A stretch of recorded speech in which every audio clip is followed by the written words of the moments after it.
You know, people always question retirement for me, and I've retired 5 times before and wholeheartedly meant it 5 times.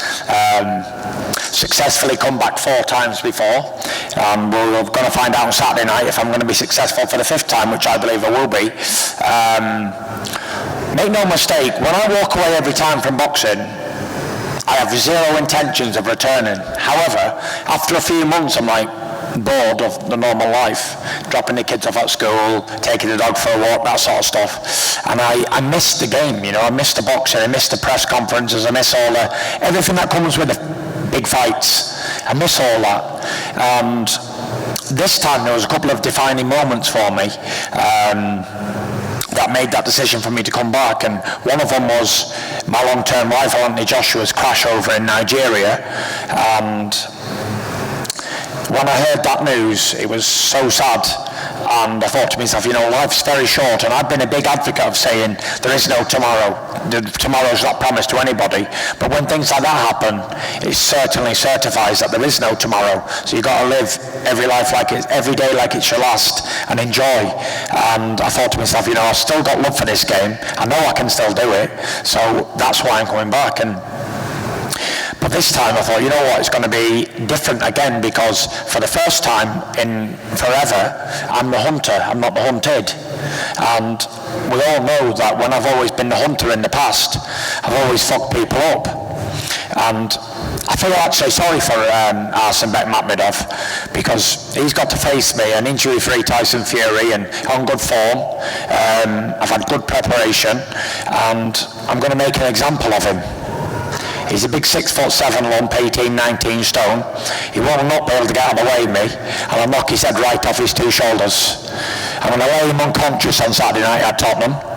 I'll be like the gamecock on top of Tottenham's Hotspur Stadium, and he'll be like the knocked out man spark out on the floor on the canvas looking up thinking, what the fuck just happened there? But it's no shame, because like he said, he's fighting the great Tyson Fury, and not only will I do it to him, I'll do it to all of them as well, like I've done many times in the past before. And like Frank touched on before, sooner or later, these so-called alphabetical world champions are going to have to fight me. Whoever it might be, whoever's got the belt at the time, will be hunted and will be destroyed. And let's face it, who are they going to fight to make any money? I'm the money man. When you mention Tyson Fury in heavyweight boxing, you know you're getting paid.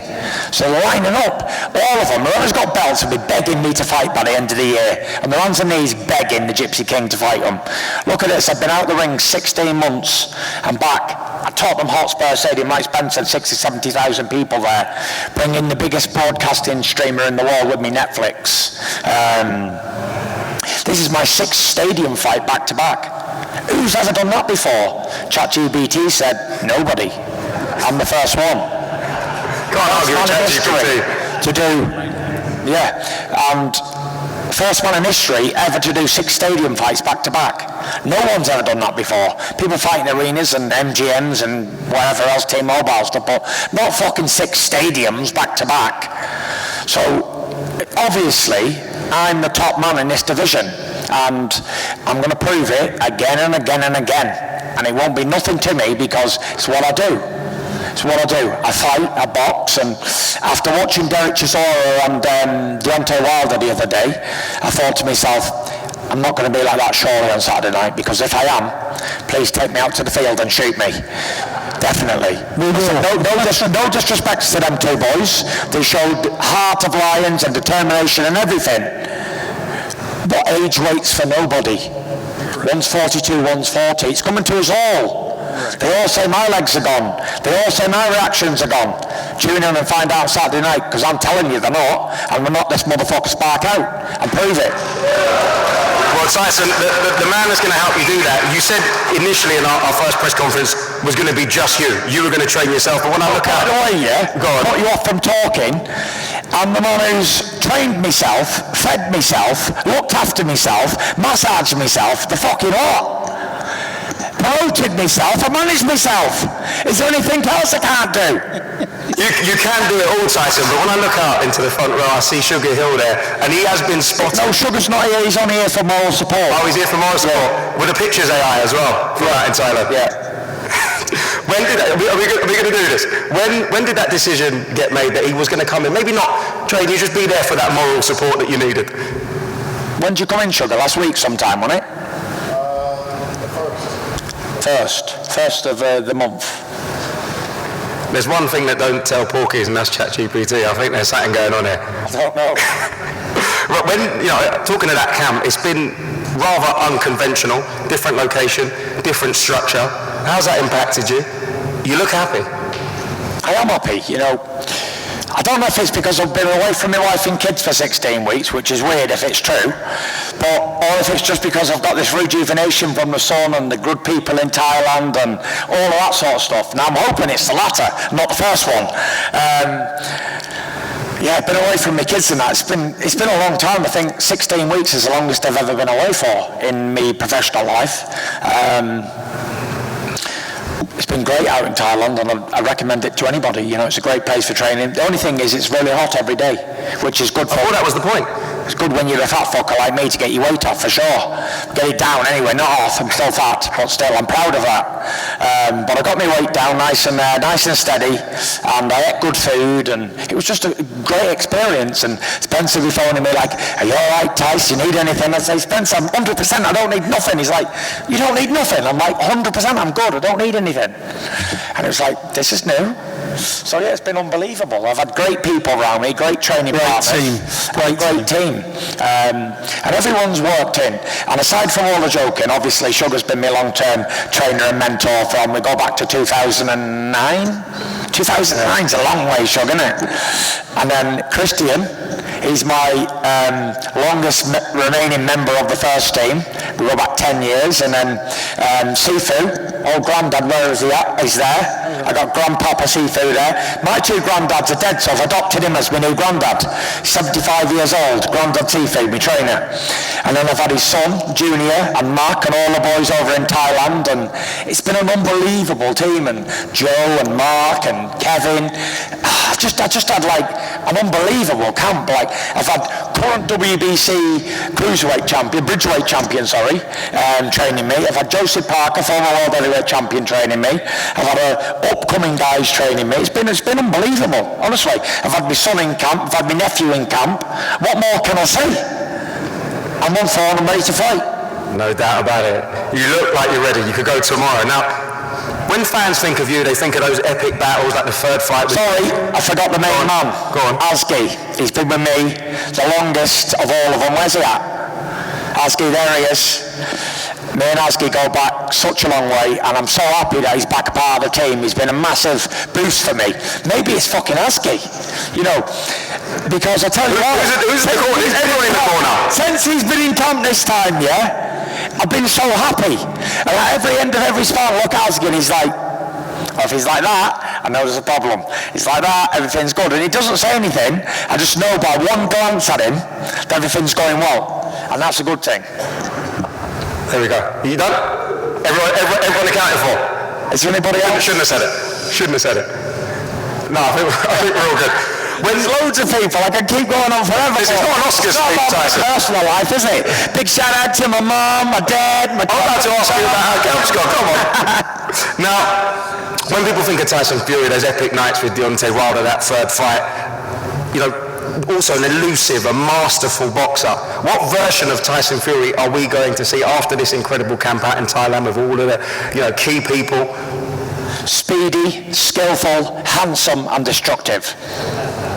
100%. The one thing about me is I've never lost my speed or my reactions. I can put my hands down and let heavyweight try and punch me in the face and get out of the way of 99% of them. Still got it. I'm looking for a good performance, as good as it can be after 16 months out of the ring. And people say, oh, well, how will you know? Because I must have done 500 rounds of sparring, and I've still got it. The boys can testify to it. I'm doing all right in the gym, and I Kev.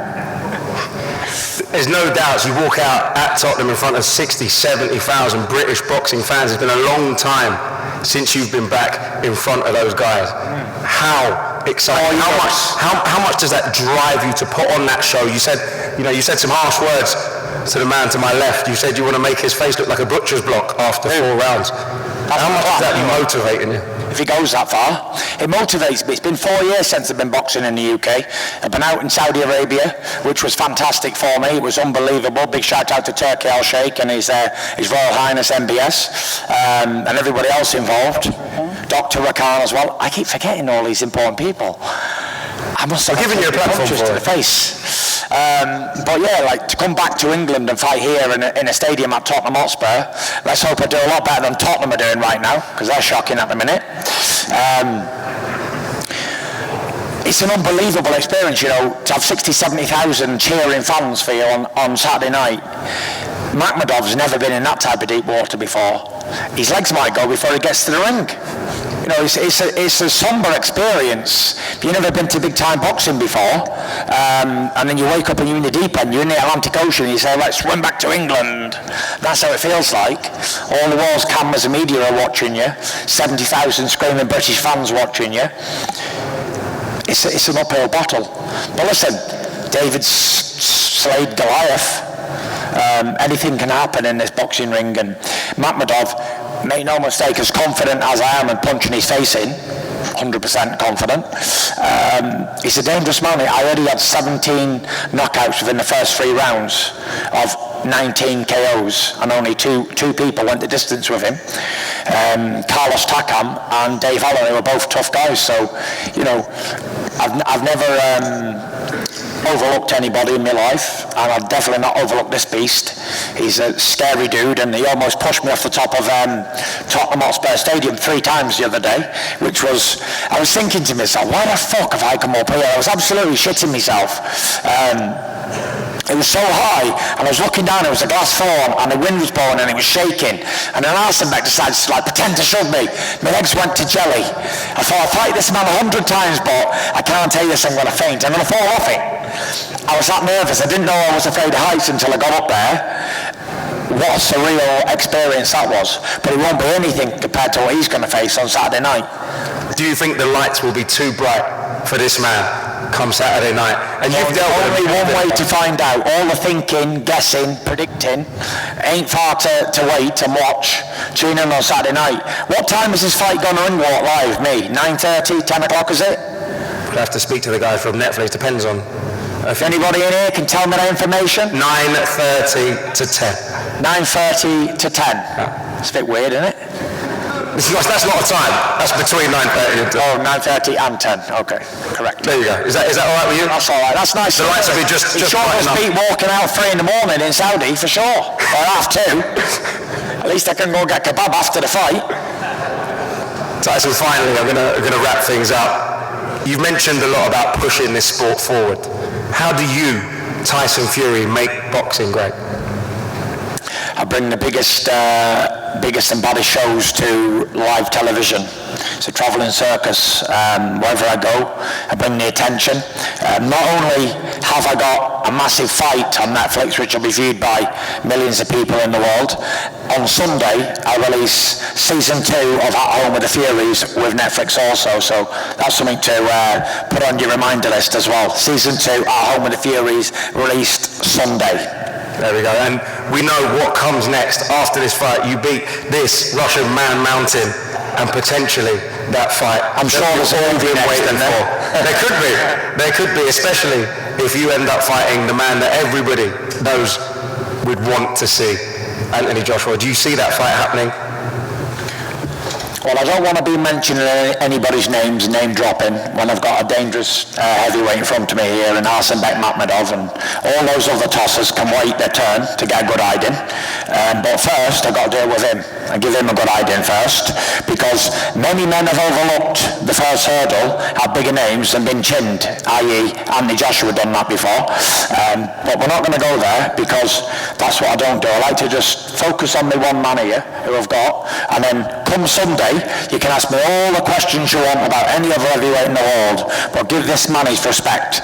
Like I said, when Daniel Dubois was fighting Anthony Joshua, everybody said, all the boxing brains in the world said, AJ was going to knock him out inside 3 rounds, and he was overlooking him. Are you going to fight Tyson next? You're going to do this, you're going to do that? And I said, you better put some respect on Dubois' name, because he's going to chin him, and that's what happened. So I won't fall down that hurdle or same track. I'm focused on this man mountain in front of me. Says he's 6'5", is he? Fuck, he's as big as me. Says 6'5". On his knees he might be 6'5". So yeah, I've got to be switched on, 100% focused. I'm ready to rock and roll from round one because he's a quick starter. Obviously, he's had 17 knockouts in the first couple of rounds. So yeah, I better be on form. I better be what did Eddie Hearn call me? Herky-jerky motherfucker. Better be like that for the 3 rounds until he gasses himself out, and then we'll see what happens from there. No doubt. So the roadmap is set. You just got to get over the first speed bump.